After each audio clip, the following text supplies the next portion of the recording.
عن ابی ہریرہ رضی اللہ تعالیٰ عنہ قال قال رسول اللہ صلی اللہ علیہ وسلم اذا دخل رمضان فتحت ابواب السماء وفی روایت فتحت ابواب الجنت وغلقت ابواب جہنم وسلسلت الشیاطین وفی روایت فتحت ابواب الرحمہ۔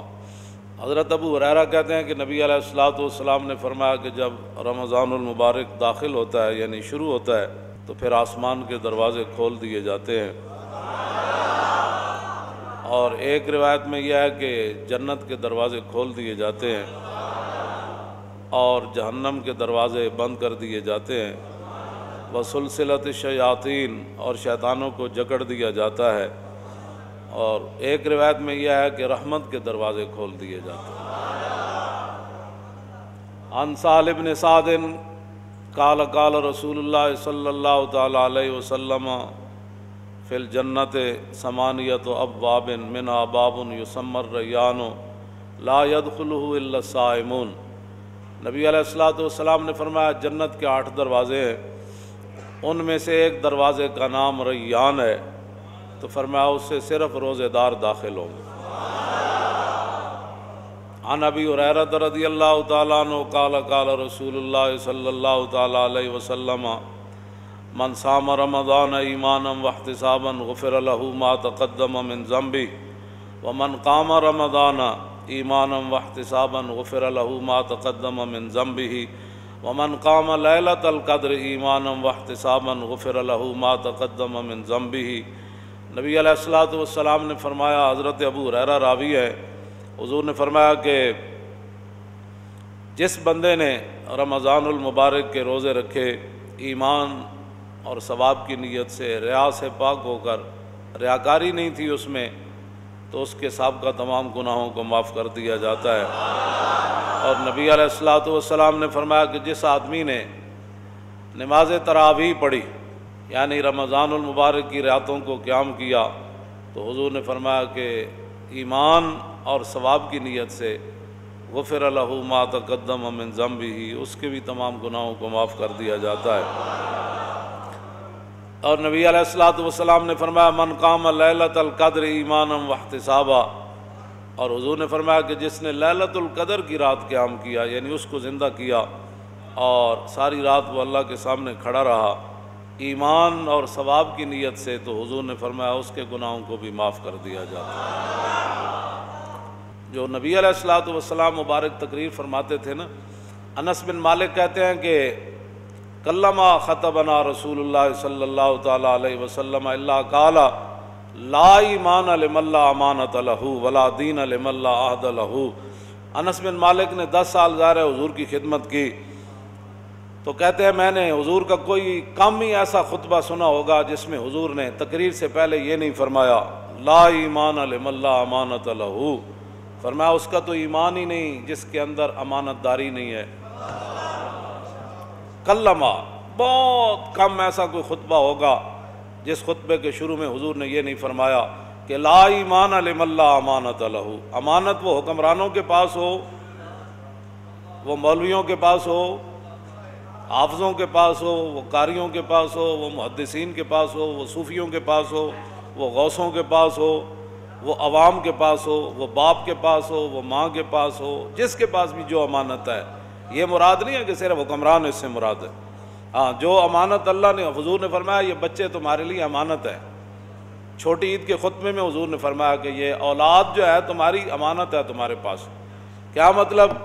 دین کی طرف لگانا، کل اس امانت کے بارے میں بھی تم سے پوچھا جائے گا۔ حضور نے فرمایا لا ایمان لمن لا امانۃ لہ، اس کا تو ایمان ہی نہیں جو امانت دار نہیں، ولا دین لمن لا عہد لہ، اور فرمایا جو وعدے کا پاسداری نہیں کرتا اس کا تو دین ہی کوئی نہیں۔ انجاب حضور کا خطبہ کیسے ہوتا، آگے ذرا تھوڑی سی میں تاکہ وضاحت اور کر دوں۔ عن جابر ابن عبداللہ قال کان رسول اللہ صلی اللہ تعالی علیہ وسلم اذا خطب احمرت عیناہ وعلا صوتہ واشتدت غضبہ کانہ منذر جیش یقول سبحکم ومساکم۔ جابر بن عبداللہ کہتے ہیں کہ جب نبی علیہ الصلوۃ والسلام خطبہ ارشاد فرماتے، حضور تقریر فرماتے، تو حضور کی مبارک آنکھیں سرخ ہو جاتی، تقریر تو وہ ہوتی ہے۔ پھر اور کیا ہوتا؟ وَعَلَىٰ صَوْتُهُ، حضور کی آواز مزید بلند ہو جاتی۔ وَاشْتَدَّتْ غَضَبُهُ، حضور کا جاہ و جلال اس کے اندر اور اضافہ ہو جاتا۔ جیسا کہ نبی علیہ الصلوۃ والسلام ایک ایسے لشکر سے ڈرا رہے ہیں کہ جو لشکر صبح حملہ کرنے والا ہے یا شام کو حملہ کرنے والا ہے۔ ایسی تقریریں جس سے قوم جو ہے وہ پہلی بھیڑ ہے تو اور اس کو بھیڑ بنا دیا جائے۔ او جی مولانا اسلام تو بڑے امن کا درس دیتا ہے۔ میں نے کہا ہومن امام الانبیاء، ہومن محبوب رحمت للعالمین، خیمہ افلاق کا استادہ جنہاں دے نام نال کھڑا ہے تے او تقریر فرمان تے انہاں دی مبارک اکھاں سن۔ مولانا تھوڑی امن سے بات کریں، آپ کو پتہ نہیں ہے اسلام امن کا درس دیتا ہے۔ میں کہو جنہاں دین دیتا انہاں دیاں تے اکھاں سرخ ہو جاندیاں تھا، انہاں دی مبارک اکھاں دے تو کوئی قیمت ہی کوئی نہیں نا۔ وَعَلَىٰ صَوْتُهُ، حضور کی آواز پہلے سے زیادہ بلند ہو جاتی۔ حالانکہ نبی علیہ الصلوۃ والسلام کی مبارک آواز میں اللہ نے یہ معجزہ رکھا ہے کہ جس طرح قریب والے کو حضور کی مبارک آواز سنائی دیتی، اس طرح 1,24,000 میں سے جو آخری صحابی بیٹھے تھے نا عرفہ کے میدان میں، جس طرح قریب بیٹھے صدیق اکبر کو آواز آ رہی تھی، اسی طرح آخری صحابی کو بھی ایسے آواز آ رہی تھی۔ تو میرے آقا و مولا کی مزید آواز بلند ہو جاتی۔ وَعَلَىٰ صَوْتُهُ، اور وَاشْتَدَّتْ غَضَبُهُ، اور حضور کے جاہ و جلال میں اور سختی آ جاتی۔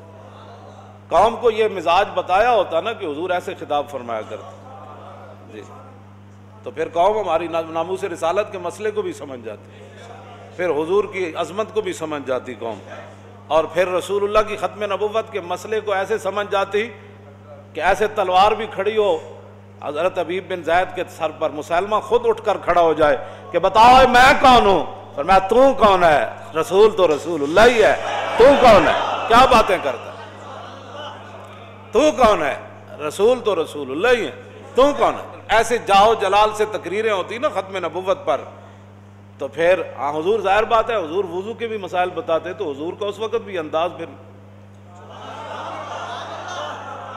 عن سلمان الفارسی قال خطبنا رسول اللہ صلی اللہ تعالی علیہ وسلم فی آخر یوم من شعبان، حضور نے، سلمان فارسی کہتے ہیں کہ حضور نے شعبان کے آخری دن یہ ہمیں خطبہ ارشاد فرمایا۔ کیا فرمایا؟ فقال یا ایھا الناس قد اظلکم شہر عظیم شہر مبارک شہر فیہ لیلۃ خیر من الف شہر۔